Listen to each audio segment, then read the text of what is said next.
If you've ever heard me say that I hate the company Intuit, the maker of QuickBooks and TurboTax, I wanted to share with you some research done by ProPublica by the reporters Justin Elliott and Paul Keel, with their permission, that is the real scoop about why they are such an unethical company. So, enjoy this three-part episode where I'm reading to you a really amazing article that involved FOIA requests, lawsuits, and a lot of hard gumshoe reporting. This is called Inside TurboTax's 20-Year Fight to Stop Americans from Filing Their Taxes for Free. This is part one of three. Enjoy.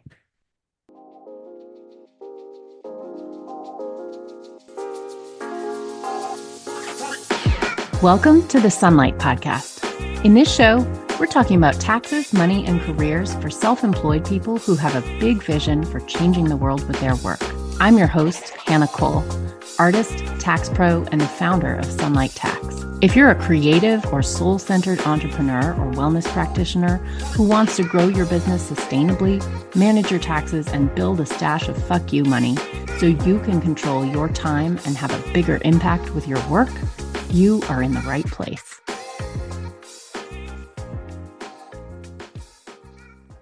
Hello, beautiful. Welcome today. I'm so glad that you're here with me. I want to share with you today an article that I've come across because, of course, as you, I'm sure, know, if you've heard me talking on the podcast before, I'm writing a book. And in writing this book, I'm, of course, doing a bunch of research about taxes, tax policy, lots of fact checking. And I came across this article by ProPublica, and it's an article where they've done investigative research. And I definitely want to encourage you to donate to ProPublica. It is a really good organization. We need more organizations like this. We need ProPublica to be very strong. So right up front, I'm going to say it's amazing to get information and reporting like this. And I'm going to put a link to ProPublica donation page in the show notes. And if you appreciated this story, I hope you'll consider making a donation because it's really important that we have work like this going on. So this article is read with permission, and it is just a direct read of an article from ProPublica I came across during my tax research. The small preamble is just to say that I think, if you've talked to me privately, sometimes publicly, I have mentioned that I really dislike the company Intuit because I think they're unethical and have done bad things for American democracy. But this article, I would say, illustrates the reasons pretty well. I'm always hesitant to kind of spout too much on the podcast about it because I don't want to get sued. But of course, facts are legal to repeat. So I'm going to stick to the script, but I want you to really take this in because as a citizen, I think it's very important information. So here's the article from ProPublica. The date of publication is a couple years ago, but I find the article to be still fully relevant. It's dated October 17th, 2019. And the article is called Inside TurboTax's 20-Year Fight to Stop Americans from Filing Their Taxes for Free. All right, here we go. Using lobbying, the revolving door, and dark pattern customer tricks, Intuit fended off the government's attempts to make tax filing free and easy and created its multi-billion-dollar franchise. Last fall, Intuit's longtime CEO, Brad Smith, embarked on a farewell tour of the company's offices around the world. Smith had presided over 11 years of explosive growth, a period when Intuit had secured its place in the Silicon Valley pantheon, and the tour was like a long party. In Ontario, employees wore T-shirts with Smith's quasi-spiritual sayings, quote, "Do whatever makes your heart beat fastest," and, quote, "Repetition doesn't ruin the prayer." In Bangalore, India, workers put on Smith face masks as they posed for selfies with the man himself. Fittingly, the tour culminated in San Diego, the home of TurboTax, the software that transformed the company's fortunes. There, Smith arrived at his party in a DeLorean, and as he walked a red carpet, cheering employees waved "Brad is rad" signs. To Smith's delight, his favorite rock star, Gene Simmons of Kiss, emerged. The two posed for pictures, Simmons clad in black, and the beaming CEO flashing the rock-on hand sign. Intuit began in the 1980s as an accounting software company focused on helping people with their bookkeeping. Over time, the company, like the other giants of big tech, cultivated an image of being not just good at what it did, but good, period. In a recent Super Bowl ad, Intuit portrayed itself as a gentle robot that liberates small business owners from paperwork. The company stresses values above all, urging employees to deliver awesome and pursue integrity without compromise. Intuit's QuickBooks accounting product remains a steady moneymaker, but in the past 2 decades, TurboTax, its tax preparation product, has driven the company's steadily growing profits and made it a Wall Street phenom. When Smith took over in 2008, TurboTax was a market leader, but only a small portion of Americans filed their taxes online. By 2019, nearly 40% of U.S. taxpayers filed online, and some 40 million of them did so with TurboTax, far more than with any other product. But the success of TurboTax rests on a shaky foundation, one that could collapse overnight if the U.S. government did what most wealthy countries did long ago and made tax filing simple and free for most citizens. For more than 20 years, Intuit has waged a sophisticated, sometimes covert war to prevent the government from doing just that, according to internal company and IRS documents and interviews with insiders. The company unleashed a battalion of lobbyists and hired top officials from the agency that regulates it. From the beginning, Intuit recognized that its success depended on 2 parallel missions: stoking innovation in Silicon Valley while stifling it in Washington. Indeed, employees ruefully joked that the company's motto should actually be "compromise without integrity."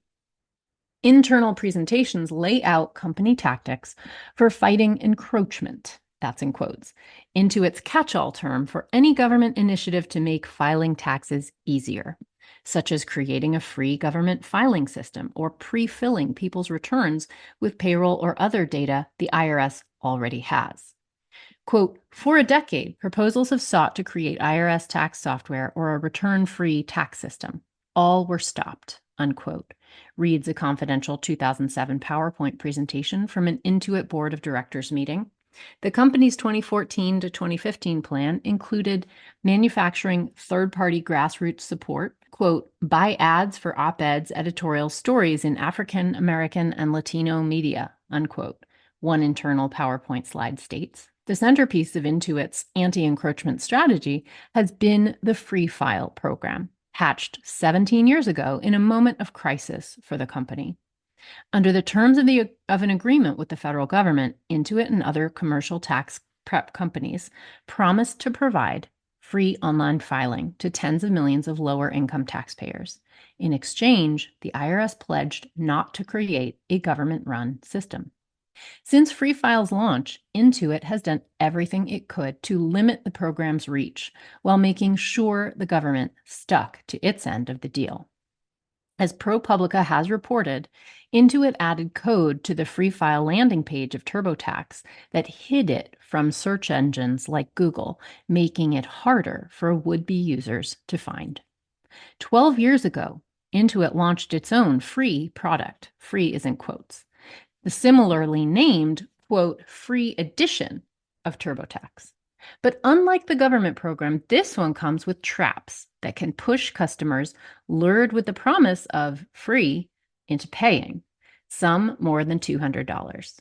Free edition was a smash hit for Intuit, and its pitch for, quote, free prep remains core to the company's growth.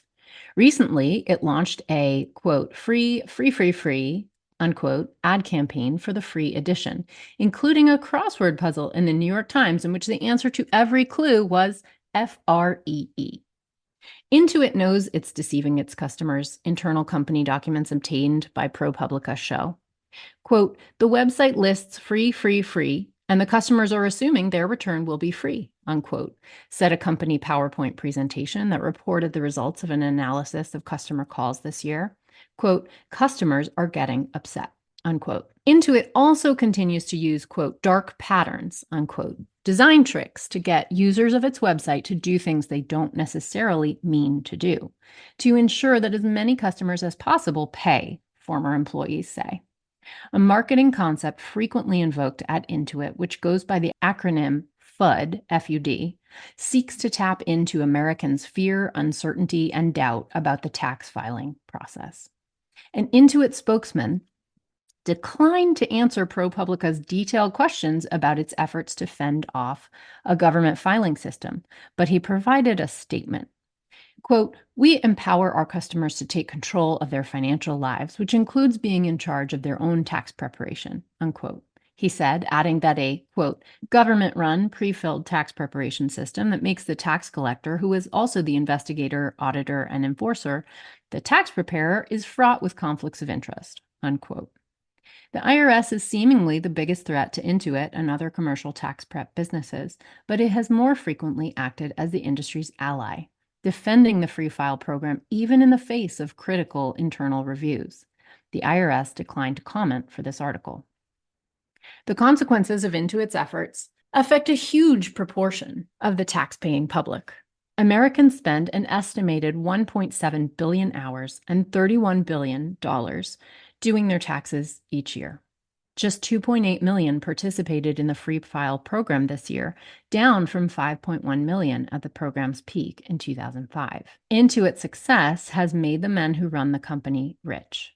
Smith, the CEO who stepped down last year and is now executive board chair, had a stake worth $20 million when he became chief executive. It ballooned to $220 million by last year. Co-founder Scott Cook is now among the country's wealthiest people, his fortune soaring to $3.3 billion. This year, Intuit was close to realizing a long-held goal, enshrining the free file program in law, effectively closing the door on the IRS ever creating a free tax filing system. But an outcry followed ProPublica's reporting on the matter and Intuit's treatment of its customers, prompting the provision to be dropped and state and federal investigations into Intuit's practices.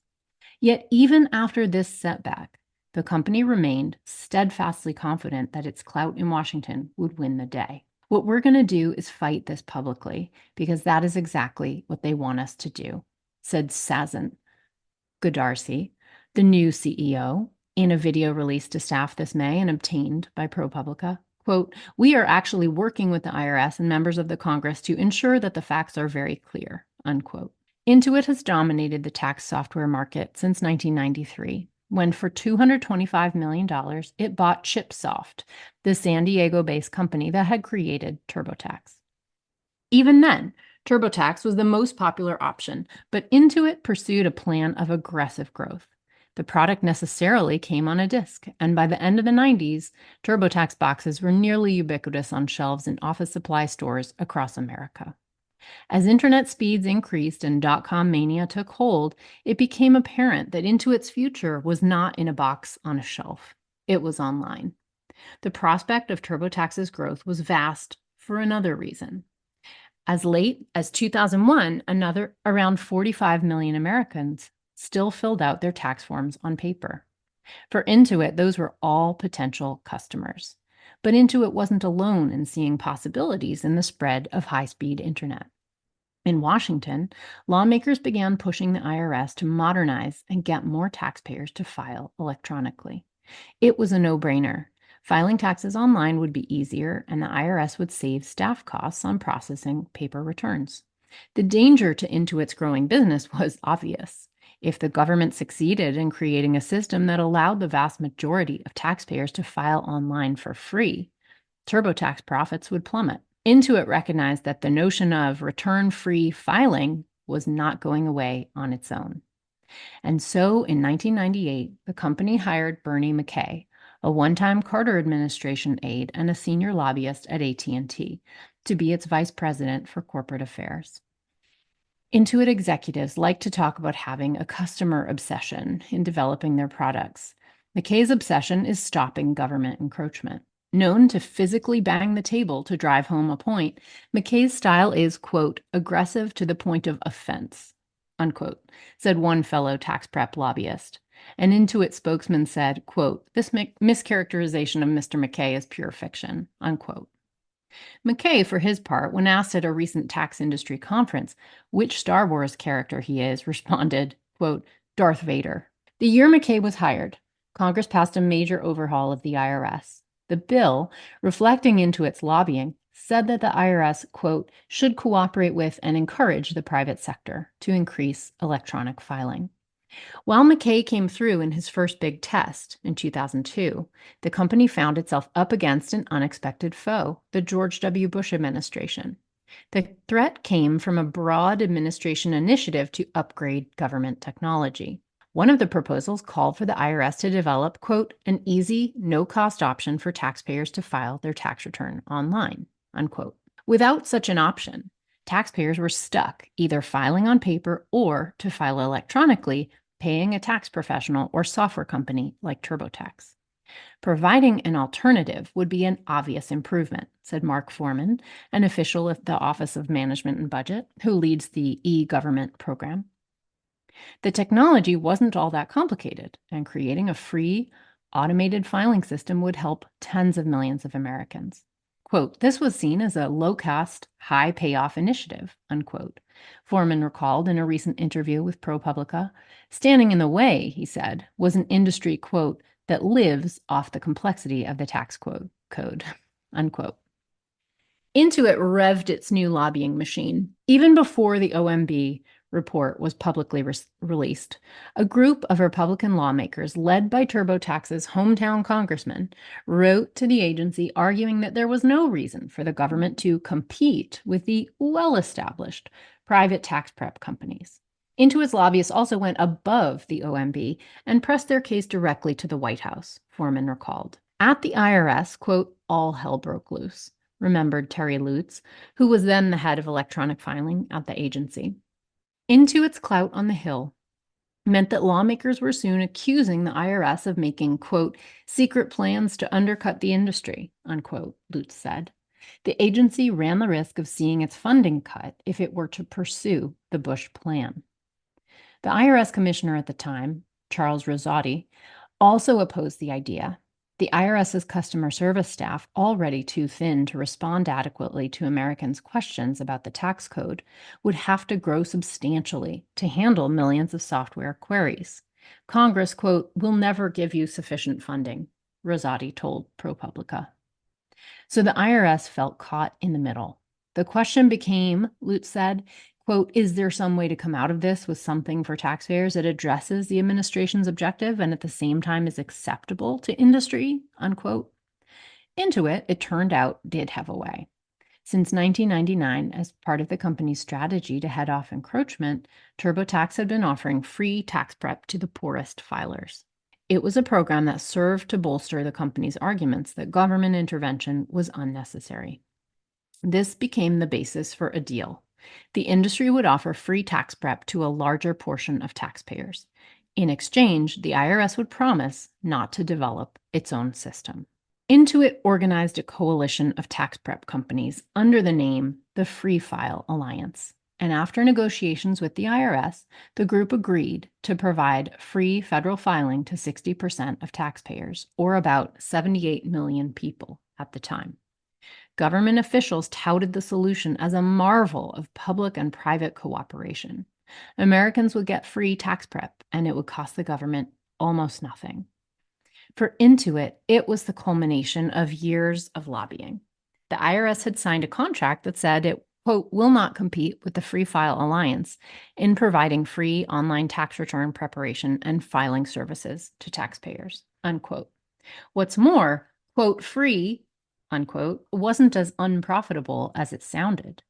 The alliance, guided by a lawyer who was also an Intuit lobbyist, won a series of concessions that made the program palatable to industry. Free File only required the companies to offer free federal returns. They could charge for other products. The state return was the most common, but they could also pitch loans, audit defense, or even products that had nothing to do with taxes. Free File had another bright side. The company could tailor their Free File offers so that they didn't cut into their base of paying customers. The agreement said the industry had to offer free federal services to at least 60% of taxpayers, but each company individually only had to cover 10% of taxpayers. Intuit and the others were free to limit their offers of free tax prep by age, income, or state. There was little incentive for the companies to publicize a free alternative to their paid products, and the IRS agreed that the free file offers need only be listed on a special page of the agency's website. For Intuit, it was a major victory in the war against encroachment. The company could now focus on turning whatever new customers it acquired through the program into paying users, both that year and in the future. Today's episode is the end of part 1. I will be continuing to read this amazing public interest research article that I have permission to share with you from the authors next week and the week after. This will be a 3-part series, so stay tuned. Thank you for listening. If you like the show, be sure to subscribe, leave a review. It really helps, and share it with a friend. I'm so grateful. This podcast is for education and entertainment only. Nothing in this episode should be taken as individual tax or financial advice. You can find all the tools, books, and links we reference at sunlighttax.com/podcast.